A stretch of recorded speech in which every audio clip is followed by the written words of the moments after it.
Olá a todos. Começa agora a sexta conversa sobre processo. Para aqueles que não conhecem, Conversa sobre Processo é um fórum de debate sobre direito processual. Regularmente nos reunimos, sempre com um convidado, para discutir matérias específicas de forma aprofundada. Essas conversas são filmadas e postadas na internet no site conversasobreprocesso.com.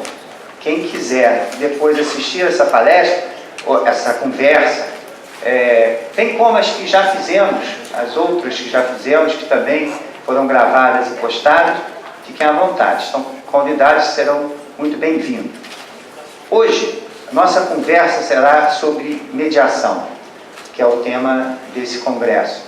E a nossa convidada é a ministra Ellen Grace, que dispensa qualquer apresentação. Mas, embora ela dispense a apresentação, eu que sou um dos maiores fãs da ministra, não posso deixar de lembrar que ela foi a primeira ministra mulher do Supremo Tribunal Federal. Foi a primeira ministra presidente do Supremo Tribunal Federal. Mas não é só esse histórico que a qualifica a estar nesse fórum de debate. Eu não sei se vocês sabem, a ministra também é processualista. Ela traduziu talvez a obra mais importante do século sobre processo civil do século XX, que é Acesso à Justiça, de Mauro Capelletti e Brian Garth. Foi a ministra que fez a tradução para o português. E nesse trabalho a gente pode achar exatamente o tema que vamos discutir hoje, que é a mediação, que é a terceira onda do processo, de Mauro Capelletti. Então, vamos começar aqui a nossa conversa, passando para a coordenadora Márcia Cunha, que vai fazer uma pergunta à ministra. E a partir dessa pergunta, a ministra vai dar a sua resposta. E a diferença entre conversa e palestra é a seguinte: é tudo informal. Vocês vão participar de um bate-papo. Vocês não vão ficar assistindo palestra aqui de ninguém, tá? Vamos viver essa experiência. Por favor, Márcia Cunha. Olá, é um imenso prazer estar aqui. Eu sou uma grande admiradora da ministra Ellen Grace. É um prazer imenso, uma honra, na verdade, estar aqui com a senhora. Diante de uma plateia tão qualificada. Ministra, o novo Código de Processo Civil empresta uma importância enorme à mediação. Essa forma de tentar solucionar os conflitos. Mas acho que todos nós temos uma certa dúvida sobre como aplicar esse instrumento, que é excelente, diante da cultura brasileira e da formação dos juristas brasileiros, no sentido de manter, de alimentar, inclusive, até mesmo alimentar a litigiosidade. A senhora acha que é possível dar certo a mediação aqui no Brasil? O que a senhora acha, quais seriam as suas recomendações para que nós tivéssemos mais sucesso com a mediação, diante da enorme importância dela, o volume de ações que hoje assolam o Poder Judiciário, tornam imprescindível que nós adotemos outras medidas alternativas de solução para, de alguma forma, tentar minimizar. Eu acho que solução nunca vamos ter para esse grave problema pelo qual nós estamos passando, mas pelo menos minimizar, de certa forma, a agonia daqueles que buscam a justiça. Muito obrigada por sua pergunta, Márcia. Olá a todo mundo, é um prazer estar aqui com essa audiência e mais ainda sabendo que nós vamos ter a oportunidade de conversar com muitos outros internautas que não estão aqui hoje por não poderem comparecer ou por estarem em outros pontos do país. O CBMA deve ser, mais uma vez, cumprimentado por essa iniciativa. Eu acredito que o formato tradicional das palestras e conferências já realmente deu a contribuição que podia ter dado, e hoje em dia ninguém mais, nem o próprio palestrante, tem paciência de ouvir a própria voz durante 40 minutos. Então, eu dou os parabéns ao CBMA por essa iniciativa e quero agradecer também a possibilidade de estar aqui com colegas com quem eu sempre aprendo. a possibilidade de estar na magistratura é exatamente essa, tem esse grande valor de nós aprendermos no colegiado com os nossos colegas. E aqui eu tenho 3 representantes brilhantes da magistratura, além de um brilhantíssimo também advogado. A sua pergunta, Márcia, ela é uma pergunta que merece uma reflexão mais profunda sobre a maneira como nós educamos os advogados no país. Nós formamos advogados na linha litigiosa. Nós não podemos, de uma hora para outra, imaginar que esses advogados se transformem em pessoas que favoreçam a mediação. Então, primeiro de tudo, é preciso uma intervenção séria nos currículos das faculdades de Direito, para que haja uma ênfase maior nos meios alternativos de solução de litígio. Eu dizia sempre, ainda quando era juíza, eu dizia sempre, e às vezes até com um certo espanto dos meus colegas, que a melhor solução não é a solução jurisdicional. O juiz tem enorme dificuldade de apreender exatamente o núcleo da controvérsia. Por quê? Porque as partes já têm visões necessariamente parciais. Elas transmitem essas suas visões parciais para os seus advogados, que por dever de ofício também só vão enfatizar os aspectos que favoreçam o seu cliente. De modo que o juiz é deixado dentro de um nevoeiro à procura da verdade. E é extremamente difícil, não importa quanto a gente se dedique, de realmente conseguir distinguir qual é a melhor solução para o litígio. Porque o litígio, ele nunca é branco e preto. Nunca ninguém tem toda a razão e o outro tem toda a culpa na controvérsia. Quem sabe o tamanho, a dimensão, as especificidades do litígio são as próprias partes. E é por isso que a solução que seja construída pelas próprias partes é sempre uma solução melhor. É uma solução mais coerente com a realidade e é uma solução que, geralmente, 99% dos casos, encontra uma execução imediata. Ou seja, não há aquela segunda etapa de disputa que nós encontramos na decisão judicial, que é a fase da execução. Então, toda vez que for possível as próprias partes resolverem um diferendo, esta solução terá uma qualidade muito maior. As partes estarão comprometidas com aquele resultado e, portanto, sentir-se-ão também, por que não dizer, mais adultas, mais donas do seu próprio destino, do que ao terem recebido uma decisão de uma terceira parte, muitas vezes absolutamente necessário. Não se vai dizer aqui que o judiciário deva acabar, nem que a arbitragem, que também é uma forma de adjudicação, deva ser eliminada, mas sempre que for possível, e a mediação é exatamente, tem por objetivo alcançar essa finalidade, sempre que for possível que as próprias partes construam a solução, nós teremos justiça de melhor qualidade. Ministra, na verdade, eu acho que a mediação ela depende de um olhar diferente sobre o litígio. Exige que as pessoas que estão envolvidas naquele litígio olhem para o futuro da relação que elas mantêm entre si e não fiquem presas ao passado, às causas que as levaram àquele litígio. E esse trabalho de tentar mostrar, primeiro eu não sei se a senhora concorda com isso, mas se concordar, esse trabalho de mostrar que existe um futuro, existe uma possibilidade das pessoas continuarem convivendo após a solução daquele litígio, e muitas vezes elas terão que conviver, né, em questões de negócio, em relações de família, aquele litígio não vai separá-las para o resto da vida, não é uma morte.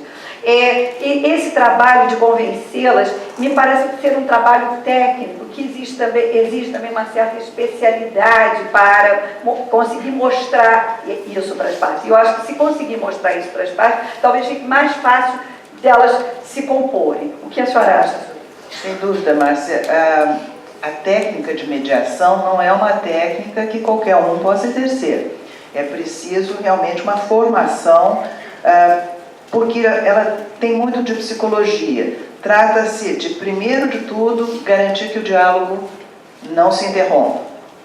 As partes não podem nunca interromper o diálogo. E, em segundo lugar, de tentar demonstrar a uma e a outra das partes quais os pontos em que ela razoavelmente pode ceder para obter um resultado que lhe seja satisfatório. Eu tive a oportunidade, Márcia, em 1991, eu fui liberada pelo meu tribunal, então, Tribunal Regional da 4ª Região, para fazer um estágio nos Estados Unidos, e lá estudei os métodos alternativos de solução de litígio. E para estudar esses métodos, é muito interessante a gente ler os livros, mas melhor ainda é participar das sessões dos diversos métodos alternativos, o que às vezes é difícil, dada a confidencialidade e a sensibilidade de algumas matérias. Mas eu tive sorte e consegui assistir, ser convidada para várias dessas ocasiões. Então, havia certas situações que pareciam insolúveis, em que as partes estavam realmente divididas por uma significativa barreira e não queriam o diálogo, não queriam nenhuma aproximação, não vislumbravam qualquer possibilidade de acordo. No entanto, a técnica do mediador, nesses casos, foi a de ter entrevistas individuais com cada uma das partes, demonstrando a elas fatos que elas não conheciam, por exemplo, sobre a dinâmica processual, por exemplo, sobre os riscos que adviriam de um júri. Um júri que seria composto por uma determinada composição étnica, um júri que teria possivelmente tais ou quais preconceitos em relação a uma das partes. E por aí adiante, nessas entrevistas individuais, assim, miraculosamente, eu percebi como observadora as partes, pouco a pouco, chegando mais próximas, até que se alcançou o resultado do acordo. Ambas ficaram satisfeitas, não foi um trabalho fácil, essa foi uma mediação que levou várias sessões, e que eu tive a felicidade de poder participar. Eu, como assinei um compromisso de confidencialidade na época, eu nunca escrevi a respeito.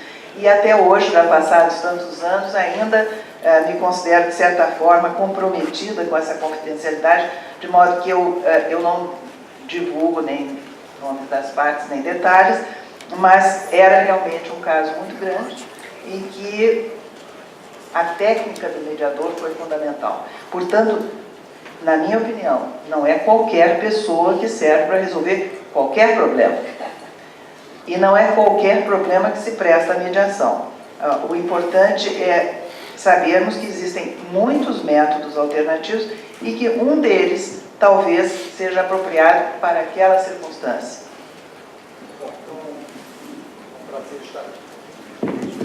Prazer estar aqui novamente nessa conversa sobre o processo, tendo a honra, ministro, de recebê-la aqui conosco. É um prazer revê-la e eu gostaria inicialmente de agradecer ao Dr. Gustavo Schmidt por nos convidar a participar desse grande evento, que para nós é uma enorme honra também. E queria dizer que hoje nós temos o prazer de receber como convidado do nosso projeto Conversa sobre o Processo o desembargador Luciano Rinaldi, que inclusive vai lançar um livro sobre o processo civil agora dia 27 de novembro, não é isso? Eu vou fazer a propaganda, né? Meu comercial satisfeito. Já posso ir embora. Mas no Tribunal de Justiça às 5 horas. Obrigado. Ministra, tanto a sua fala como a fala da desembargadora Márcia vêm ao encontro daquilo que tudo aquilo que penso, e Vossa Excelência destacou a questão da formação buscando litígio. A grande maioria, se não todos aqui, somos formados querendo litigar. Então, quando se fala em meios alternativos de solução de conflitos, é algo que ainda soa muito, ou pelo menos desperta uma desconfiança, um desconforto, alguma coisa, quando na realidade, penso eu, e Vossa Excelência trouxe essa discussão, desembargadora Márcia também, que é uma decisão mais legítima, que gera menos tensões, porque a decisão resulta da vontade das partes. Por isso o elemento volitivo como elemento essencial à arbitragem, à mediação penal. Eu até vou pedir licença para fazer aqui um comentário. Estou vendo aqui a Cláudia, mediadora do tribunal, que quando eu a conheci, ministro, conversando rapidamente com ela, só o jeito de falar, uma técnica, né, que, enfim, me deu vontade de ter um litígio ali para poder ser mediado por ela, porque eu ia achar alguma solução, porque ela traz uma paz. Por isso a figura interdisciplinar, né, a figura dos psicólogos, a figura de tantas outras áreas do saber que são importantes para a mediação. E digo que é uma decisão mais legítima porque gera menos tensões, repito, na medida em que aquela decisão provém da vontade das partes, não à mão do Estado, dizendo que A tem direito, B não tem direito, ou vice-versa, enfim. Isso vai gerar um mal-estar e vai resultar nisso que a desembargadora Márcia trouxe também, de uma eterna insatisfação, que poderá gerar conflitos no futuro, outros conflitos. Então, essa negociação assistida é algo, não é nada de novo, mas entre nós demanda um aculturamento, uma criação, uma cultura muito grande, e que eu acho que esses eventos são importantes para que a gente comece a discutir. O novo Código de Processo Civil, ele traz no seu artigo 3º como norma fundamental, uma norma cogente de que todos os sujeitos que gravitam em torno da comunidade jurídica têm a obrigação de fomentar os meios alternativos de solução de conflitos. Na prática, nós ainda, talvez pela jovialidade dessa lei, mas não do Instituto, mas talvez por isso ainda tenhamos muita resistência. Eu posso afirmar, ministra, que no nosso tribunal, todos aqui frequentamos o tribunal todos os dias, ainda há uma resistência muito grande. Isso me parece que com o tempo, com esses eventos, isso vai ajudando a romper essa resistência injustificada. Pois bem, a minha pergunta é objetiva, ministro. Eu a trago a partir de uma decisão que tomei no tribunal, em que uma decisão que foi devolvida em razão de um agravo, à época, o colega ou a colega, não me lembro quem, dizia simplesmente que a mediação não ia resultar em nada, não ia resolver problema de ninguém, coisa e tal, e a pauta já estava muito cheia e tudo mais, coisa e tal, e ela cansava de fazer a mediação ou a conciliação, a depender do perfil do litígio, e nada se resolvia, ministra. Pois bem, essa decisão foi pela minha Câmara, foi anulada, por erro em procedendo em observância do artigo 334 do Código de Processo Civil, combinado com o artigo 3º, norma fundamental e norma processual, e enfim, tudo se iniciou novamente. E engraçado, naquele caso a juíza, foi uma juíza, agora eu lembrei, ela nos comunicou à Câmara de que houve sucesso na mediação. Então isso me trouxe uma satisfação muito grande, mas isso ainda não é uma realidade. Mas por ausência dessa cultura da mediação ou dos meios alternativos, a pergunta que eu faço a Vossa Excelência é a seguinte: o juiz ele pode mediar, partindo até de uma premissa que eu vou ser ousado em afirmar, ele não detém as técnicas da mediação, mas se ele, de alguma forma, for um mediador, detendo ou não, e não obtendo êxito, não tendo sido realizado, ultrapassado essa fase, então a primeira pergunta, ele pode mediar? Segundo, não obtendo sucesso, ele pode ser o julgador da causa que vai prosseguir na medida em que há confidencialidade? São as duas perguntas que eu faço para Vossa Excelência. Antes da senhora começar a responder, ministra, desculpe interrompê-la, mas nós vamos iniciar o segundo bloco com a sua resposta.